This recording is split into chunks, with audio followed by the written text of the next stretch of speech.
Ben Horner with you here, Wildcats fans, as it's another great edition of Wildcats Weekly presented by Armored Roofing. This week, we'll sit down with Wildcats head coach John LaFontaine and get his thoughts on a bit of a disjointed weekend in Rio Grande Valley last week, and we'll look ahead to a quick couple of games against the Wenatchee Wild this Friday and Saturday before the Cats get a much-needed break around the holidays. All that and the news and notes you need for the next few weeks ahead coming your way on Wildcats Weekly presented by Armored Roofing.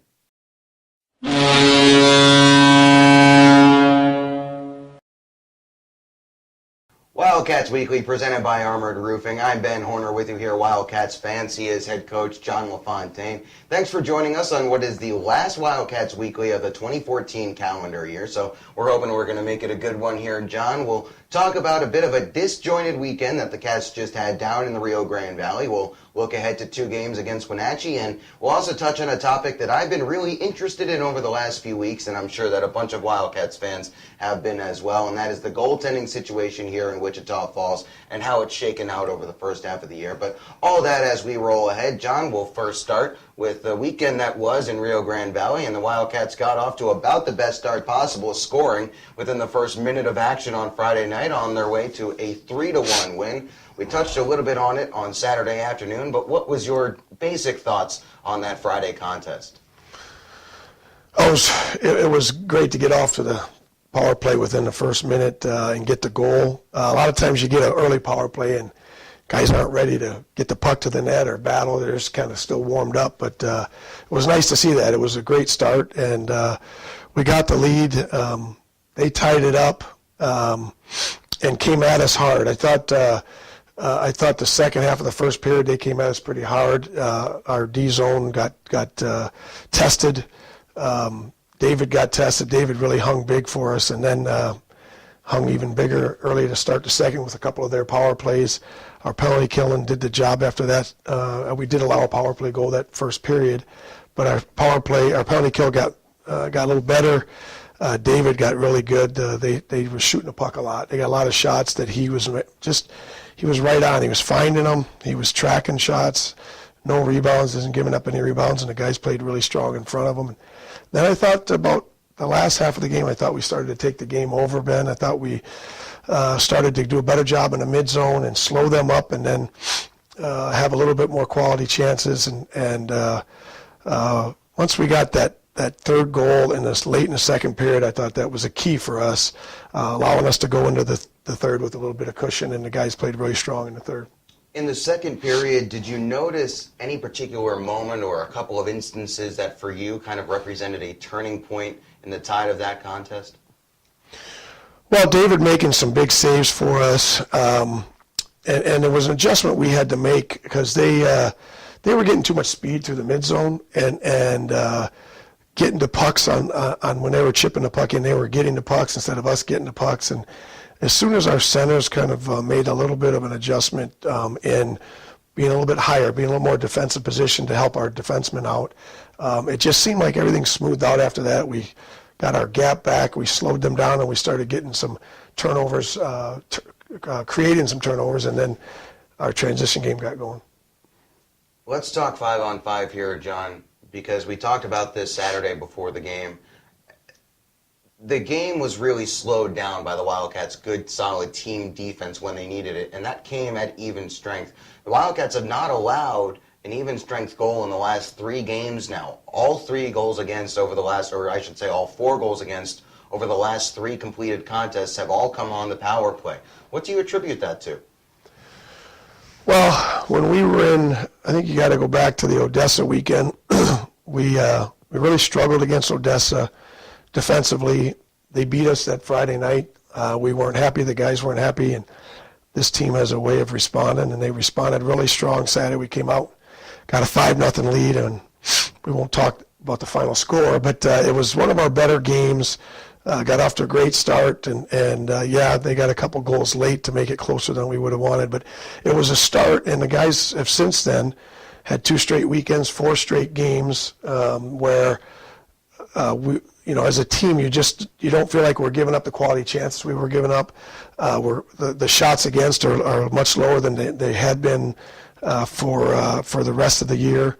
and that was a goal. And so the guys have continued two things that they worked on, and that was better starts. Get off to a better start in the first period, and then let's limit the other team. Let's play sounder 60 minutes of defensive hockey, and we haven't been hurt offensively because of it. And it's easier on everybody. We're not stressed as much as far as giving up as quality chances. So the guys are playing better in their D zone and just working harder on that side of the puck. You mentioned good, solid starts, and that was something that we had yet to see from the Wildcats, at least in the first game of a road series.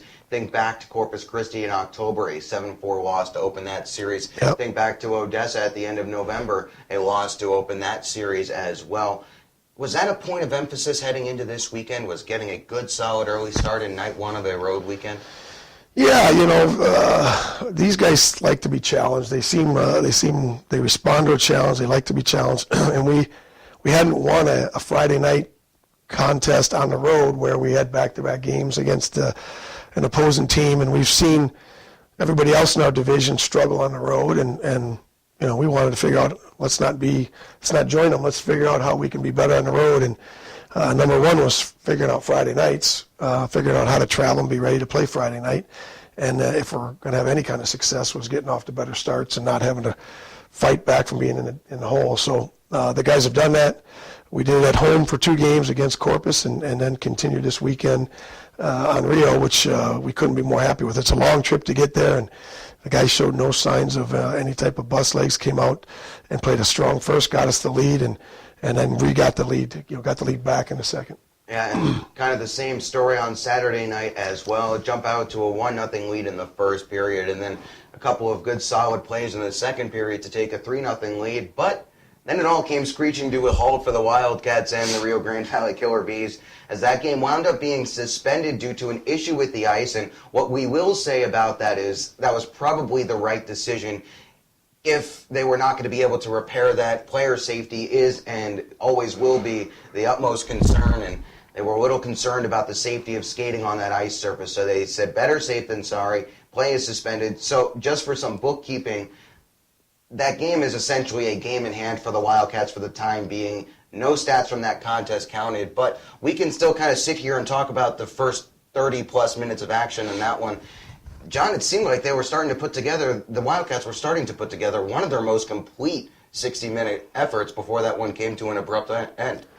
Yeah, our best games on the road have been Saturday night, and the guys come out usually after the Friday night being disappointed and really put together 60 minutes. And so this was unique. We won Friday, still on the road, and you just never felt like they hemmed us in or got super quality shots, except on the power play where they were shooting the puck and expected to get shots, but guys were boxing out and allowing Austin to see the puck, and you really didn't want the game to end the way we were playing. I mean, you felt like we were in very strong control of the game. It's 3-0. There's only 6 minutes left. We had 14 or 17 seconds left on the penalty kill to finish off, and then hopefully finish them off the rest of the game. But we got a 3-0 lead with a period and 6 minutes to play when we go there next time. So specifics on that makeup will be announced whenever we are provided with them from the North American Hockey League. For now, pencil it in your calendars that will be made up when the Wildcats head down to Rio Grande Valley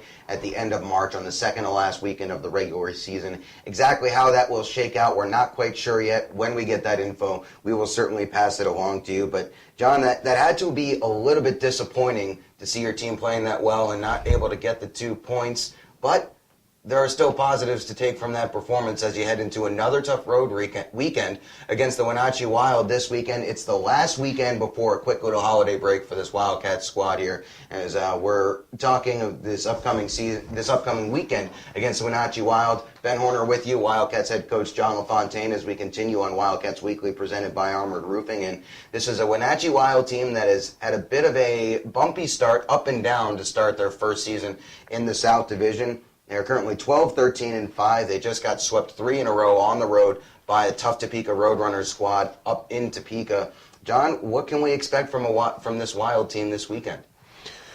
It's interesting because if you look at their last 2 weekends, Ben, they played 3 games against one of the best teams in the league, Alaska, the Fairbanks, at home, and win 2 of them, 2 out of 3. go on the road, and I just really thought they were going to win at least one in Topeka, and I know there were some close games there, but they got swept, and now they got to play us. So basically, Wenatchee is, and they've planned to play Fairbanks at least 6 times now we know of. So they've had to play some strong teams. They've played a tough schedule, and we know that they're very, very strong at home. Their home record is very strong. It's a tough building to play in.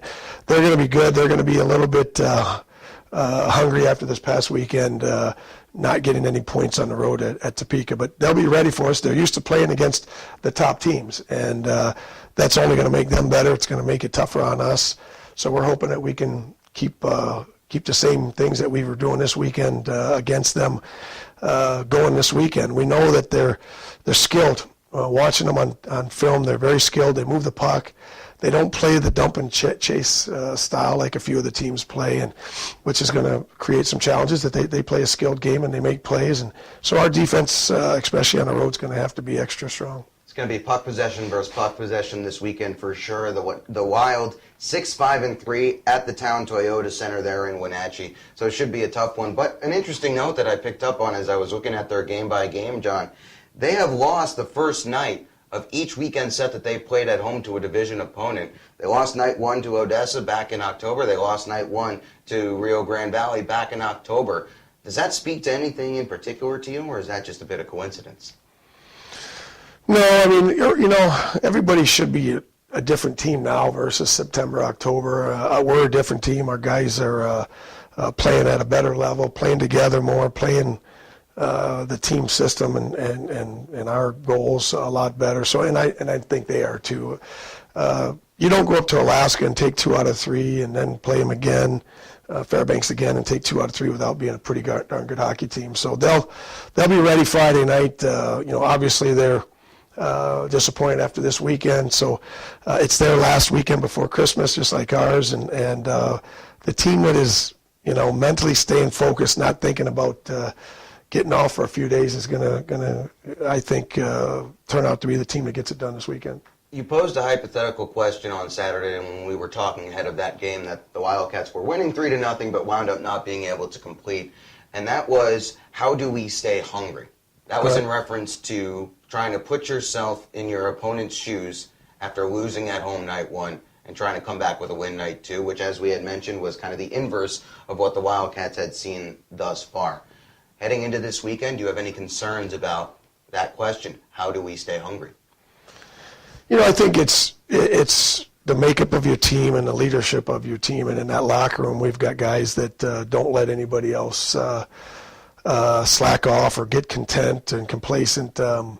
They've taught the younger players how to prepare for games, and it's nice to see the consistency in our game night in and night out. And we haven't proved that we can do it on the road. So this weekend was a big start to this 8-game set straight on the road.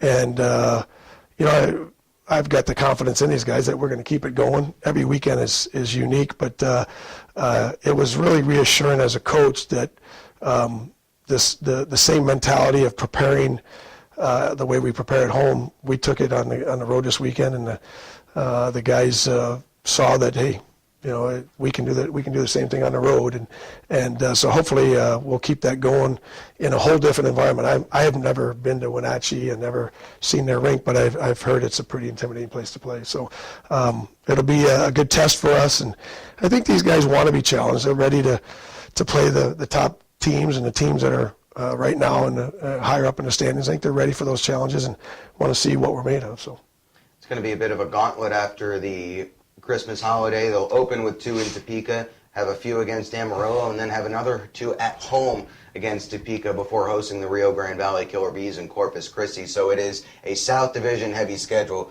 that is for sure. And the games are going to be coming fast and thick for the Wildcats in the second half of the year. So they are certainly going to be hoping to end it on a high note this weekend. John, let's circle back a little bit here to the goaltending. And this past weekend, we saw something that we have seen each of the last 2 or 3 weekends, and that is a split. David Zebnik getting 1 start and Austin Shaw getting 1 start. And right now, those 2 are both playing very good hockey between the sticks for Wichita Falls.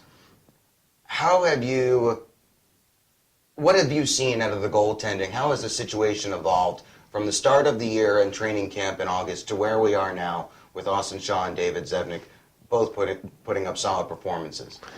Yeah, if you put David's last 8 games and you just took those stats, and I know he's 7-1, 1.75 goals against, in 933 save percentage. That's enough to be number 1 in the league, or right up there. And he's playing as good as anybody, and it's been great to see that. And it's not just a surprise. He's in practice 2 months ago. He really bought into the goalie sessions that Chris was working on, and him and Shaw have been competing hard in practice.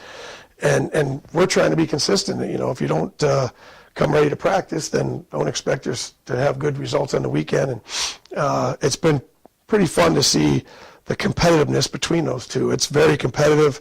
It's very tight. There was a time there when David was outplaying Austin probably 3 or 4 straight weekends, and got a whole weekend of games and is consistently playing strong. And now Austin is slowly getting his game back. So we have 2 number 1s, and that's pretty exciting. And it doesn't get any better than that as far as believing in both goalies. Doesn't matter who's in net.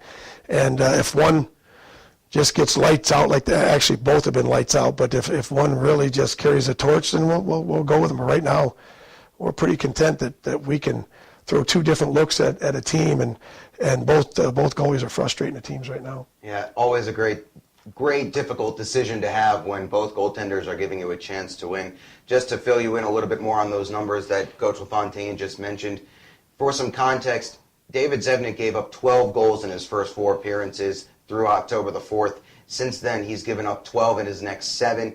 As he mentioned, 7-1-0 in his last 8 appearances, 1.75 goals against average, and a 933 save percentage since that game against Lone Star. That includes a relief appearance on October the 17th. And as Coach LaFontaine mentioned, both goaltenders really putting in the extra work, and that result has shown on the ice. Yeah, our guys believe in both goalies and play the same in front of both goalies. And, Austin had a little dip in his game. That's to be expected. He was under a lot of pressure and coaches calling him in the recruiting process, and he handled it excellent. And then, he'll admit he went into a little bit of a funk, and you don't know why. You get all that relief off you. You commit to a school. Your one of your dreams is realize that you get to go play college hockey, and the school really wants you. And I think he was frustrated with his game, and David kept carrying us, and now Austin's gotten his game back, and David is not only had his game, but he's even stronger than he was a month ago. He just keeps getting stronger. He might have played his best game of the year Friday night. He saw every puck. He absorbed every puck. He just looked confident in there, competing hard, and made some big saves on some one-on-one chances that we gave him. And it's been fun to see. And we got some players that are deserving some Division I college opportunities, and we're going to do everything we can to help them out. Certainly the Wildcats hope that Austin Shaw and David Zevnik can continue to push each other through the second half of the season, because if they do, it can only mean good things for the Cats down the road. John, it is the last Wildcats Weekly presented by Armored Roofing before the holidays and before the calendar turns to 2015. So, at this point, we'll give you an opportunity to extend any holiday wishes to anyone that you want to, fans, family, whoever you might. Take it away. I just wish everybody a Merry Christmas and a safe holiday, and hope you enjoy family time and enjoy the reason for Christmas, and making sure you spend quality time with your families. I know that we want our players to go do that and just relax and enjoy it, but been a great first half. Thank you to our fans. They're just awesome. They support us like no other, and we're loving Wichita Falls. They've welcomed my wife and I and my daughter. We haven't got my son down here yet, but welcome them like no other. We couldn't be happier. Just a neat place to live and enjoy, and so excited for the second half. Thank you. Wildcats fans are certainly happy to have Coach LaFontaine here in Wichita Falls after the first start that we've enjoyed here, as they continue to post up solid performances here at the K. Yeager Coliseum, and they'll be back in 2015 for more of the same on the other side of the calendar year. Well, on the other side of the break here, we'll get you the news and notes you need for the next few weeks ahead as the holiday season ramps up in earnest here, and then the Cats will be right back to it. But That'll do it for Coach LaFontaine. Coach, thanks so much for joining us all throughout the first half of the season. He'll be back in the second half of the year, as will Wildcats Weekly, presented by Armored Roofing, just after this.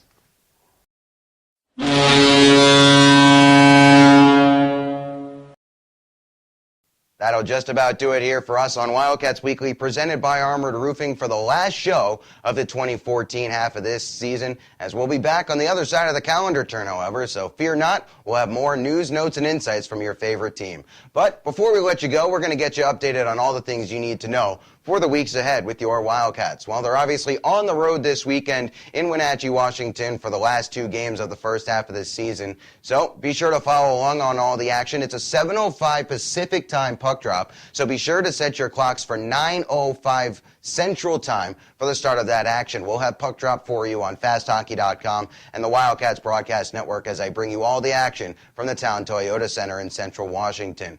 The next time to catch the Cats at the K. Yeager Coliseum is January 3rd against the Amarillo Bulls. Then again on January 6th against Amarillo. That is Church Youth Group night. Call 716-5587 if you would like to reserve free group tickets for your church youth group. Again, that number is 716-5587. Also, go ahead and mark your calendars for January 16th and 17th for our annual Jersey Off Our Back weekend to benefit Children's Miracle Network and United Regional Foundation. That's always one of our favorite events of the season, and we'll hope that you are there along for the ride with us. Between now and then, though, you are able to get on the ice here at the K. Yeager Coliseum as we've added a few extra skate times this holiday season. They're up on our Facebook page, our Twitter page, our website as well. You'll see them in just a second, but suffice it to say, December 26th, 28th, and January 2nd, we'll have open skate at the KYEC, 2 to 5 p.m., $10 a person, including skate rental. All that info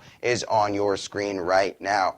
So, until the next time we speak, which will be on the other side of the calendar turn, I'm Ben Horner saying from all of us here at the Wildcats, thanks so much for joining us on the first half of this season here on Wildcats Weekly presented by Armored Roofing. We wish you a safe, healthy, and happy, enjoyable holiday season with friends, family, and loved one, and we'll see you in the new year.